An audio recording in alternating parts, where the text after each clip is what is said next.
নমস্কার বন্ধুরা, রকমারি রান্নাঘরে আরও একটা শীতকালীন পিঠা রেসিপিতে আপনাদের সবাইকে স্বাগত।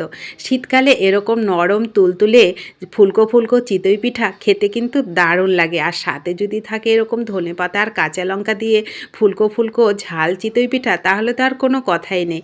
খেতে অসম্ভব মজার এই পিঠাগুলো, আর শীতকালে তো এর স্বাদ হয় অন্যরকম। তো সেরকমই আজকে কোনো রকম ঝামেলা ছাড়া, আপনার ঘরে যদি চালের গুঁড়ো না থাকে কোনো চিন্তা করতে হবে না, চালের গুঁড়ো ঝামেলা ছাড়া এরকম সুন্দর নরম তুলতুলে চিতই পিঠাগুলো আজকে তৈরি করব। খেতে তো অসম্ভব মজার লাগে।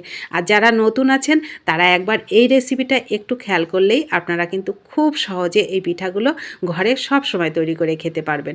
তো তার জন্য লাগবে আমার সুজি।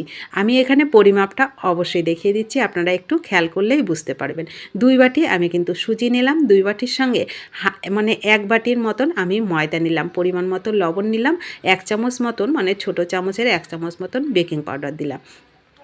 হালকা একটু গরম জল এখানে মিশাবো। একটু বলতে এখানে আমার যতটা আমি সুজি আর ময়দা নিয়েছি ততটাই কিন্তু জল এখানে লাগবে।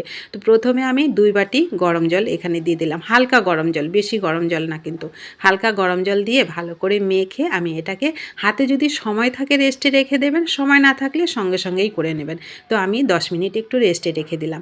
সুজিটা নরম হয়ে গেছে, এইবার আমি মিক্সি জারের মধ্যে দিয়ে এটাকে স্মুথ করে ব্যাটারটা রেডি করে নিলাম। ব্যাস, আমি প্রথমে কিন্তু 2 বাটি দিয়েছি, এইবার আমি আরও 1 বাটি হালকা গরম জল মিক্সি জারের মধ্যে দিয়ে মিক্সি জারটা ধুয়ে এর মধ্যে দিয়ে দিলাম। ব্যাস রেডি আমার ব্যাটার।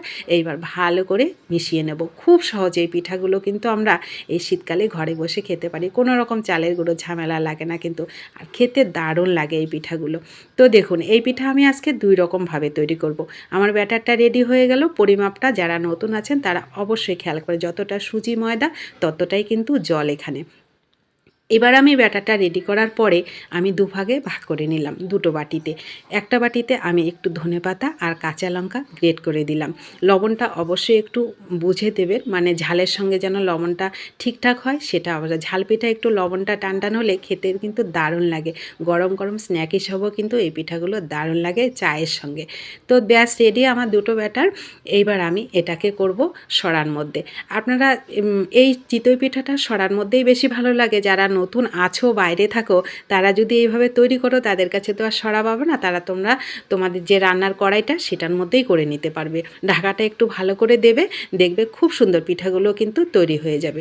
তো দেখো, আমি প্রথমে 2টো কিন্তু এমনি লবণ দিয়ে তৈরি করেছি, মানে শুধু লবণ দিয়ে, এর মধ্যে কোনো গুঁড়ো দুধও মিশাইনি, আর আমি কোনো রকম ঝালও মিশাইনি। তো প্রথম ব্যাটারটা দিয়ে আমি 2 থেকে 3টে পিঠে তৈরি করে নিয়েছি। আর বাকি যে ব্যাটারটা ছিল ওর মধ্যে দিয়ে দিলাম 10 টাকার গুঁড়ো দুধ। গুঁড়ো দুধটা দেওয়ার জন্য এই পিঠার স্বাদই হবে অন্যরকম। এত মজার লাগে এই পিঠাটা খেতে, কোনো রকম ঝামেলা ছাড়া। আপনারা যারা ঘরে বসে ভাবছেন যে চালের গুঁড়ো নেই, এইভাবে পিঠা তৈরি করে খান, দেখবেন অনেক মজা করে খেতে পারবেন। দেখুন কতটা নরম আর কতটা ফুলকো আর কতটা জালিদার হয়েছে, আপনারা তো দেখলেই বুঝতে পারছেন। আর স্বাদটা কেমন অবশ্যই যখন আপনারা তৈরি করে খাবেন তখনই বুঝতে পারবেন। আর এই পিঠার একটাই বিশেষত্ব, আপনি সারা দিন এই পিঠাগুলো বানিয়ে ঘরে রেখে দিলেও একই রকম নরম থাকে, সফট থাকে, কোনো রকম স্বাদেরও খামতি হয় না আর শক্তও হয়ে যায় না। তো একইভাবে আমি দুধের গুঁড়ো যেটা মিশিয়েছিলাম ব্যাটারে সেটাও তৈরি করে নিলাম। ঝাল পিঠাগুলো একই রকম করে একেবারে নরম সফট ফুলকোভাবে তৈরি করে নিলাম। সব পিঠাগুলো কিন্তু একই রকমভাবে তৈরি হয়, একটা হবে একটা হবে না এরকম কোনো ব্যাপার নেই। তো দেখুন কত সুন্দর পিঠাগুলো, কত সহজে চালের গুঁড়ো ঝামেলা ছাড়া আমার কিন্তু পিঠাগুলো একেবারে জালিদার পিঠা তৈরি হয়ে গেল। তো কেমন লাগলো আপনাদের কাছে এই ছোট্ট রেসিপিটা অবশ্যই কমেন্ট করবেন। ভালো লাগলে অনেক অনেক শেয়ার করবেন। নতুন বন্ধু হলে চ্যানেলটা সাবস্ক্রাইব করে আমার পাশে থাকবেন। যারা পাশে আছেন তাদেরকে আমার অসংখ্য অসংখ্য ধন্যবাদ ও ভালোবাসা। আর রেসিপিটি ভালো লাগলে প্লিজ ভিডিওটিতে একটা লাইক করবেন। আপনাদের একটা লাইক পরবর্তী রেসিপি তৈরি করতে অনেকটা উৎসাহিত করে। তো দেখুন ঝাল পিঠাটা কতটা সুন্দর হয়েছে।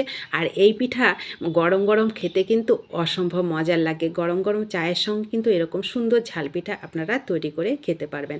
তো দেখুন এই যে দুধ পিঠাটা আমি একটু আপনাদের ছিঁড়ে দেখাচ্ছি। এই পিঠার সঙ্গে আমাদের আজকে ছিল খেজুরের গুড়।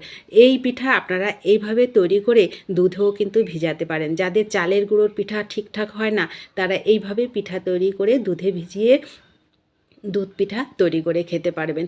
এই যে ঝাল পিঠাটা কতটা নরম আর কতটা সফট হয়েছে আপনারা তো দেখলেই বুঝতে পারছেন। তো না খেয়ে থাকলে অবশ্যই কিন্তু এইভাবে তৈরি করে খাবেন। অনেক অনেক শেয়ার করবেন, ভালোবেসে পাশে থাকবেন। আমিও চেষ্টা করব যতটা সময় আপনাদের পাশে থাকার, আপনাদেরও সাপোর্ট করার। আপনারাও আমাকে সাপোর্ট করবেন নতুন পথে চলার জন্য।